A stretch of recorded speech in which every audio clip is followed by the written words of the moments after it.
right now, we're just starting to plant this half-acre field. It'll all be corn this year with the 38-inch rows. We're actually going to try to cultivate this field and maybe one other corn field, because glyphosate, as you probably know, if you plant food plots or whatever, it's literally doubled, almost tripled in price. So here, it's the first time using the row markers. Normally we've just sprayed everything. We got a cultivator. We're just going to try and cultivate the weeds out. If it doesn't work, I can always spray it as a backup, but the main thing is just trying to get these rows lined up on 38, because if they're too narrow, our cultivator will rip them out. Too far too is probably got to screw things up if you're too far. So if we're getting anywhere between 38 and 42 inches on rows, we should be okay. For much more than that, that might be an issue too. I'm not sure, but you can see they're pretty wide rows.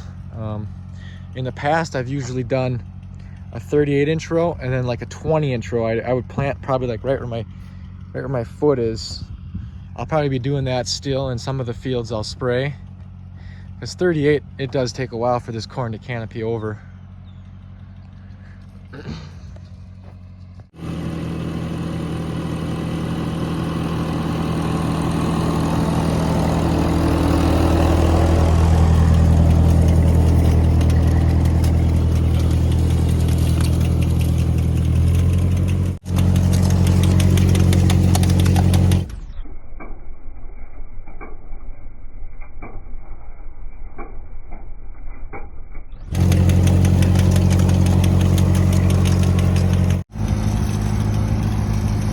After this pass right here, we're gonna finish up. Basically 60% of this field is planted. The last 40% we're gonna put into silage corn. It's probably only gonna be about maybe 6 rows at these 38-inch rows. This is all like 85-day corn, maybe a little bit faster growing than the 90-day corn or whatever, but this stuff will definitely be noticeably shorter than this side of the field. All right, so we just switched to silage corn. The rest of this is gonna get planted into silage corn.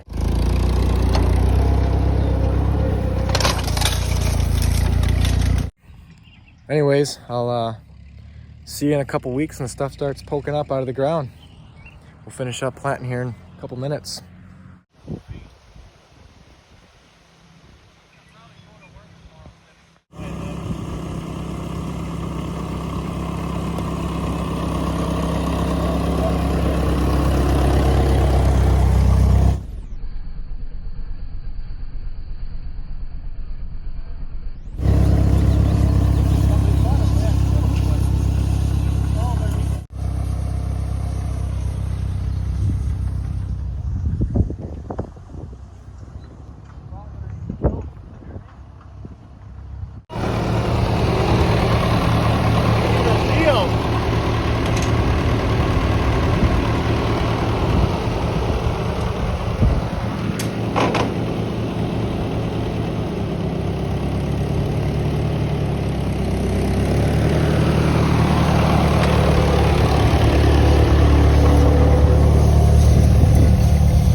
Does help that our ground is really loose here, like a sandy loam. There's like no clay in this ground at all, so it just slides right through this stuff really nice.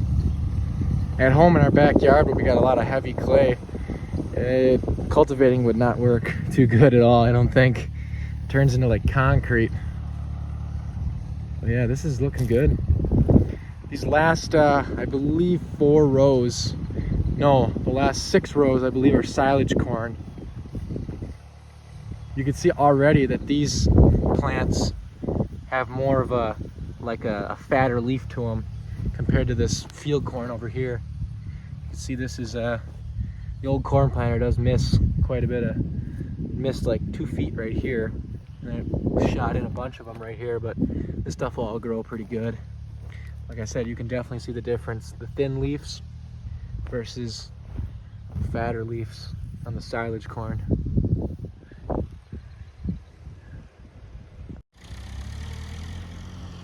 Not sure exactly how many days this is after, but As you see, we're cultivating the corn today. 80-year-old tractor, he's saying. Anyways, you can see the weeds. A lot of grass is in this field. And these are all a bunch of broadleaf water hemp or whatever. Those are the bad ones that the spray doesn't always kill. But anyways, you can see all the weeds are just starting. The corn is actually quite a bit above the weeds right now. Bad thing is we're supposed to get hit with thunderstorms tomorrow night. So it might not kill these weeds completely, and we'll probably have to, like if we had a week of dry weather, you know, that would probably get a better kill on these weeds. Other roots are somewhat exposed and whatnot, but we'll be cultivating this a couple times this year. You can see there's a few volunteer bean plants. This was soybeans last year. All right, so it's been quite some time that you've seen this field. This is the half-acre field that we set up for cultivation this year, all on 38-inch rows. It's been cultivated, I believe, twice so far, and it looks pretty good. You can see, you know, obviously there's some weeds by the plants in the rows, but few weeds in the rows too. But in the middle here, I had a little bit leftover spray when I was spraying a field that way a little bit, some beans. And I just ran right down the center, and I got, looks like these 3 rows sprayed. You can see these weeds dying out.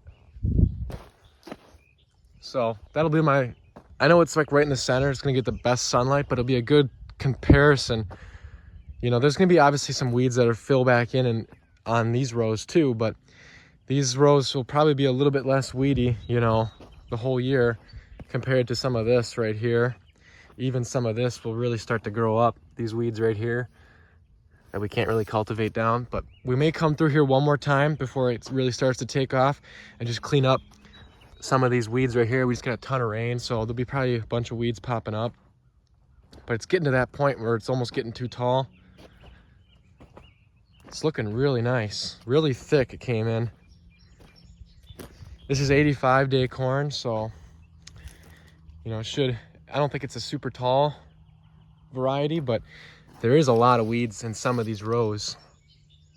It's interesting because some of these plants actually look taller where the weeds are compared to where there's less weeds. That's interesting.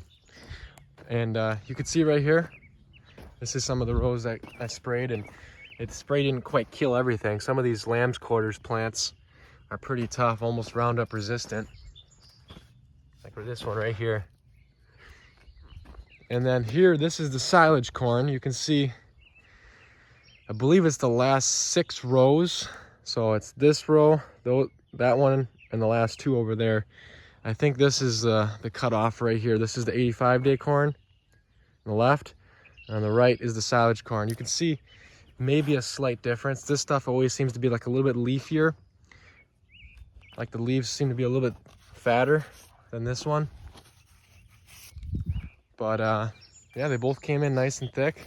This stuff is like 110-day corn, so it's quite a bit, it's gonna get quite a bit taller probably, especially in the middle of the field right here where it's pretty much full sun. So there'll be a substantial height difference probably, but anyways, looking really good. This shady edge actually has not many weeds because it's shady over here, so it's harder for the weeds to grow too, it looks like. So this corn won't be quite as good over here, the last row or 2, but there'll be quite a bit still. This is a half-acre field exactly. So quite a few weeds in here.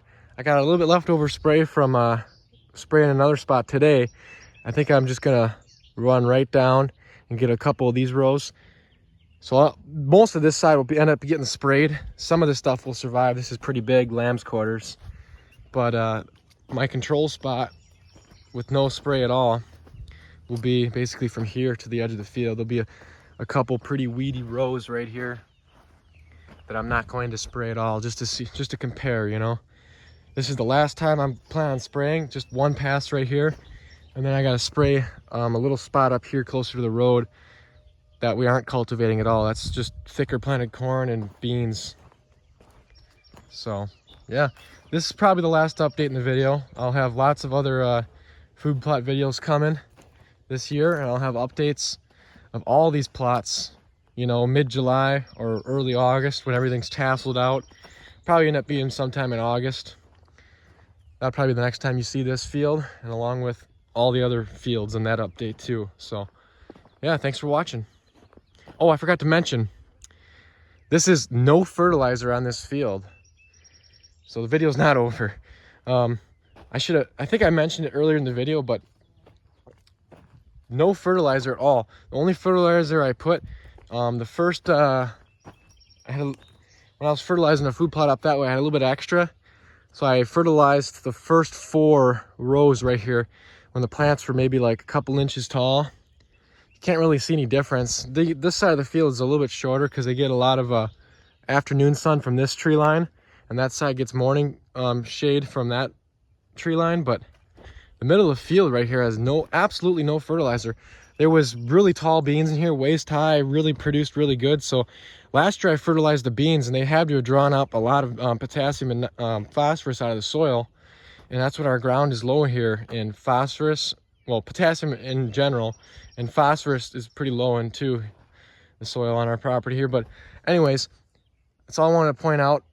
This corn may end up showing signs of a nutrients deficiency. I know potassium would be yellow along the edges of the leaves, and phosphorus is purple on the leaves, kind of. And a nitrogen deficiency would be the whole leaf, the whole plant kind of turning more of a yellowish green, not a darker yellow. So maybe this isn't the darkest corn I've ever seen, but I don't really plan on putting any more fertilizer at all, especially as expensive as what it is. So yeah, maybe next year I'll fertilize a little bit, because this is gonna drop a lot of nutrients out of the ground. But you would have thought that here's all the bean stubble last year. These were really big plants in here. This is a bean plant as big as my finger, and they were the best beans I grew last year, and they had to have drawn up a whole bunch of potassium. But these corn plants aren't really showing a deficiency of potassium, so that's looking really good. Obviously they're not really to their biggest growing stage yet. Maybe when they get taller and they're sucking more moisture and more nutrients out of the ground, maybe they'll start showing signs of a deficiency. But right now it's looking pretty good with no fertilizer, so I'm happy. So yeah, thanks for watching. Now the video's over. I'll see you in some of the other updates coming out, and in the next couple, there'll be a ton of videos coming out. I got a lot of corn and beans in this year, and I got a lot of videos to get out soon here. So yeah, thanks for watching.